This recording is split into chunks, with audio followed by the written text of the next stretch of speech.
जय हिंद दोस्तों। मुझे पता नहीं आप किसको सुन रहे हैं, कवि कुमार विश्वास को, एक राजनीतिक पार्टी में काम करने वाले कार्यकर्ता को, सोशल एक्टिविस्ट को, पर थोड़ी देर के लिए मुझे मत देखिए, मैं जो कहना चाह रहा हूं वो सुनिए। पिछले 2 दिन से सोशल मीडिया पर एक वीडियो देखा जिसमें कश्मीर में लोकतंत्र का सबसे बड़ा महापर्व चुनाव निर्विघ्न कराने के लिए गए हुए भारत के कुछ बेटे, हिंदुस्तान के कुछ वीर सिपाही, अर्धसैनिक बल सड़क पर जा रहे हैं और वहां कुछ शोहदे, कुछ लफंगे उनको थप्पड़ मार रहे हैं, गालियां दे रहे हैं, उनका हेलमेट छीन रहे हैं। वो सशस्त्र हैं, उनके हाथों में राइफल हैं, लेकिन उनके पैरों में इस तथाकथित कानून और कुछ मानवाधिकारों की बेड़ियां हैं। मुझे 2 दिन से बड़ी बेचैनी है इस बात की कि इस पर क्या किया जाए। मैंने बहुत सारी प्रतिक्रियाएं देखी। लोग कह रहे हैं देखिए हमारे सैनिकों में कितना धैर्य है। कुछ लोग कह रहे हैं कि नहीं नहीं, ये तो मानवाधिकार की बात करने वाले लोगों को जो कहते थे उनको अकल आनी चाहिए, देखिए वहां के लोग कैसी बातें कर रहे हैं। क्या हम इस देश में कुछ देर के लिए, कुछ वक्त के लिए अपनी अपनी पार्टी, अपने अपने नेताओं की चापलूसी और उनके घेरे से बाहर आके सोच सकते हैं? क्या हम ये सवाल कर सकते हैं कि एक राज्य में, केंद्र में एक जैसी सरकार होने के बाद, सारी शक्ति होने के बाद भी हिंदुस्तान के किसी बेटे पर एक लफंगा हाथ कैसे उठा देता है?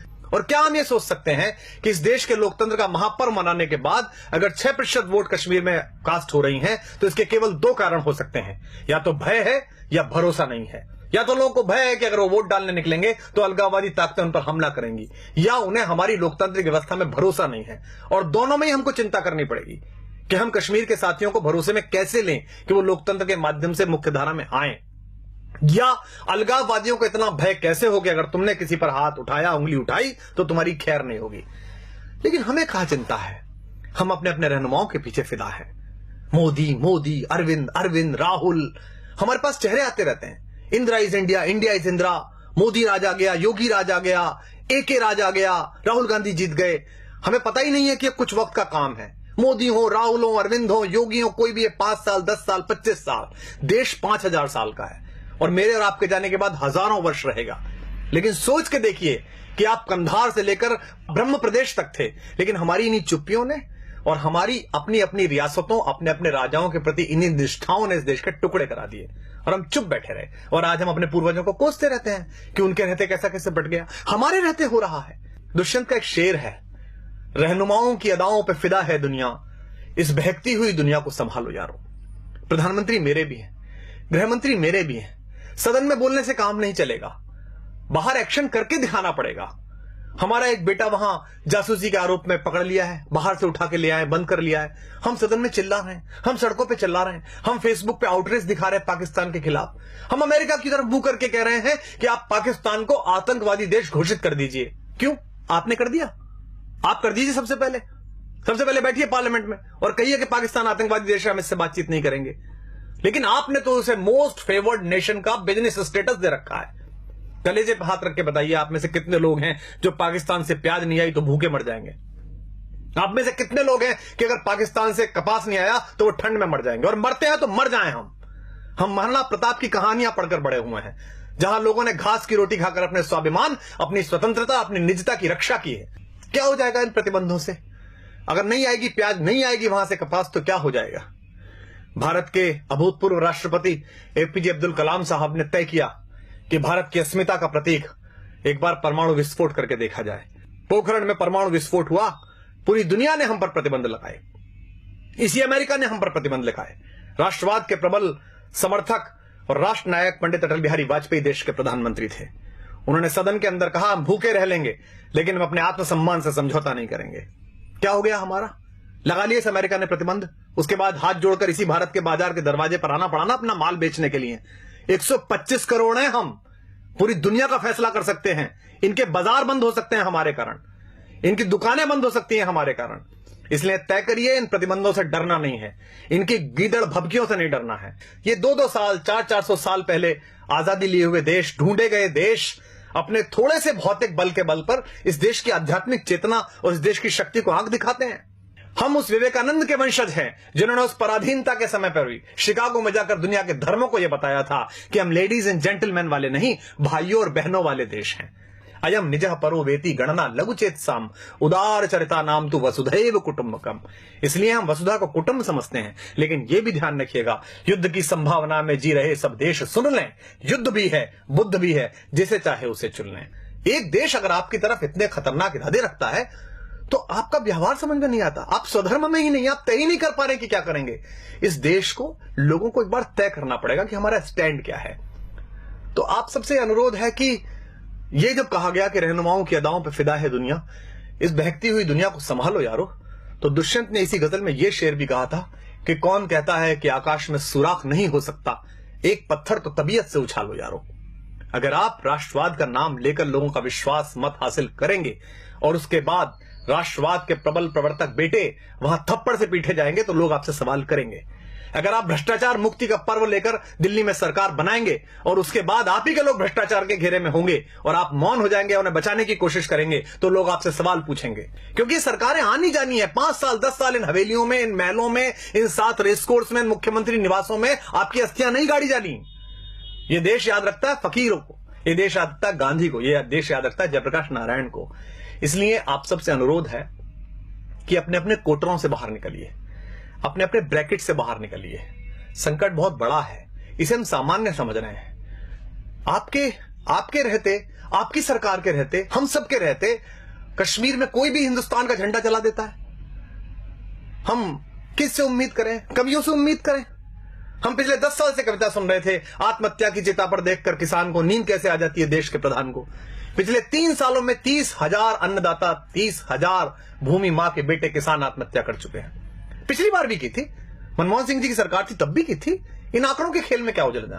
हम जंतर मंतर पर बैठे थे, हमारे सामने भी एक किसान फांसी पर झूल गया था, हमें भी नींद आनी बंद हो गई थी। लेकिन क्या इस पर कोई करेक्टिव मेजर्स उठा सकता है?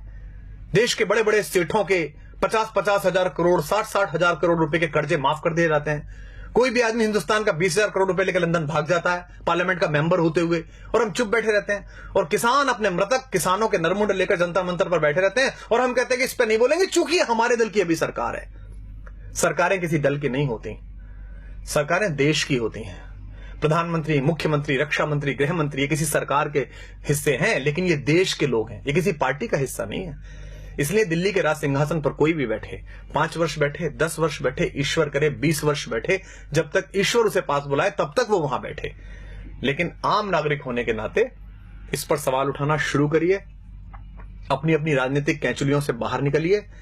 अन्यथा इकबाल ने एक शेर कहा था, हमने उसे गंभीरता से नहीं लिया और आज हम भारत, पाकिस्तान, बांग्लादेश के 3 टुकड़े देखते हैं। इकबाल ने जब यह शेर कहा था तब बर्मा से लेकर कंधार तक सिर्फ हम थे, हिंदोस्ता थे, सिंध नदी के आर पार पूरा भारत था। इकबाल ने कहा था, वतन की फिक्र कर नादा, मुसीबत आने वाली है, तेरी बर्बादियों के मशवरे हैं आसमानों में, न संभलोगे तो मिट जाओगे हिंदुस्तान वालों, तुम्हारी दास्तां तक भी न होगी दास्तानों में। पिछली सरकार पाकिस्तान से बात करती थी तो हम सब लोग और विपक्ष के लोग कहते थे कि देखिए कैसी सरकार है, पाकिस्तान हमले कर रहा है, हम उससे बातचीत कर रहे हैं। बातचीत होनी चाहिए, लोकतंत्र में महत्व यही है कि आप बातचीत करते रहें। लेकिन अब कोई भी अचानक पाकिस्तान चला जाता है, लाशें आती रहती हैं, पठानकोट पे हमला होता है। जिस आईएसआई को हम 40 साल कहते रहे कि हमारे देश में अस्थिरता फैला रही है, आतंक फैला रही है, उस आईएसआई की टीम बुलाकर और हमारे सैनिकों की अगवानी में सिंहों की पेशी करवा दी कुत्तों के दरबारों में। वो पठानकोट में ढूंढने के लिए गए कि हत्याएं ठीक से हो गई कि नहीं हो गई, और उसके बाद उन्होंने जाकर कह दिया रावलपिंडी में कि वो आप ही ने खुद ने कर लिया होगा। हमारा स्टैंड क्या है? हम कहना क्या चाहते दुनिया से? ये देश के सारे कारपोरेट मिलकर एक कॉर्पस फंड नहीं बना सकते जिसमें एक फेंसिंग हो जाए, जिसमें हम उनसे संबंध नहीं रखें? क्या अगले 10 साल 20 साल हम ये भूल सकते हैं कि हमारे आसपास कोई पाकिस्तान नाम का राष्ट्र भी है? हम कभी क्रिकेट खेलते हैं, कभी नहीं खेलते हैं, कब गुलाम अली को सुनते हैं, कभी नहीं सुनते हैं। उधर से गजल आ जाती है तो हमारी राष्ट्रीयता प्रभावित हो जाती है। धर्मशाला में क्रिकेट खेलनी है उनके साथ और इससे पैसा मिलेगा बीसीसीआई को, इससे कुछ सेठों के धंधे चलेंगे, कुछ लोगों के चेहरे चमकेंगे, तो हम कहते हैं नहीं नहीं, खेल तो होता रहना चाहिए, ऐसे संबंध क्यों खत्म करें? तय करिए कि देश है कि धर्मशाला है, कोई भी कहीं से घुसेगा या नहीं घुसेगा।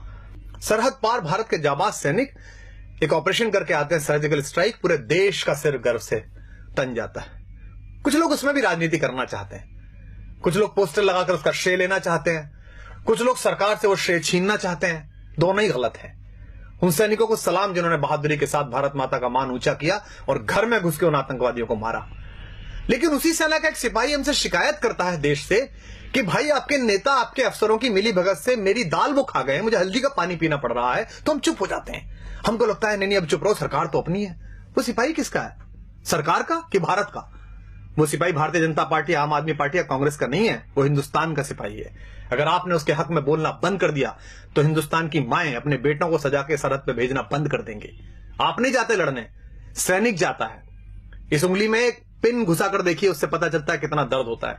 वो सीने पर गोली खाने के लिए तैयार रहता है आपकी दृढ़ता के बल पर। एक सिपाही कहता है कि मुझसे काम कराए जा रहे हैं घरेलू, मेरे प्रति अत्याचार किया जाता है, तो वो गायब हो जाता है, मृत मिलता है, और हम बोलते नहीं है इस पर। मुझे भी याद है, मैं बहुत छोटा था, डॉक्टर मुरली मनोहर जोशी देश के एक बहुत बड़े राष्ट्रवादी नेता, भारत के मानव संसाधन विकास मंत्री बने बाद में, एक प्रखर वक्ता, एक बड़े पढ़े लिखे व्यक्ति, वो लाल चौक पर तिरंगा फहराने के लिए गए थे। जो आज देश के प्रधानमंत्री है नरेंद्र भाई मोदी, वो उस यात्रा के संयोजक थे। हम बड़े खुश थे। हमारे यहाँ कविता लिखी बलबीर सिंह करुण ने, कुछ देशभक्ति के मंत्र वहां हमने जाकर बांचे तो हैं, हम देशद्रोह के विषधर के फन पर चढ़कर नाचे तो हैं, आतंकवाद के अंधड़ को आगे बढ़ ललकारा तो है, धीमा ही सही तमाचा पर उसके मुंह पर मारा तो है, लो हमने जिद पूरी कर दी उस लाल चौक तक जाने की, अगली बारी रावलपिंडी पर यह झंडा फहराने की। हमने कविता पढ़ी, तालियां बजाई, मुझे अब भी रोमांच हो रहा है। बहुत अच्छा लगता है जब प्रधानमंत्री दिवाली की छुट्टियों पर सियाचिन जाते हैं, उन सैनिकों को बताने के लिए जाते हैं कि आप मेरे घर के मेंबर हैं। क्या हम में से ऐसा कोई नहीं कर सकता? क्या देश के प्रधानमंत्री, रक्षा मंत्री, देश के गृह मंत्री, मैं साथ चलने के लिए तैयार हूं, आप सब साथ चलने के लिए तैयार हैं। वो पूरे कश्मीर को अपने साथ लें और कश्मीर के लोगों से कहा आइए इस बार का 15 अगस्त लाल किले पर ध्वजारोहण के बाद 2 बजे ध्वजारोहण लाल चौक पर होगा। इतना बड़ा झंडा लगाएंगे हम कि उसकी छाया और उसकी फहर फहर पाकिस्तान तक दिखाई देगी। लेकिन हम बोलते नहीं हैं। लेकिन मैं बोलूंगा और आपको भी बोलना पड़ेगा।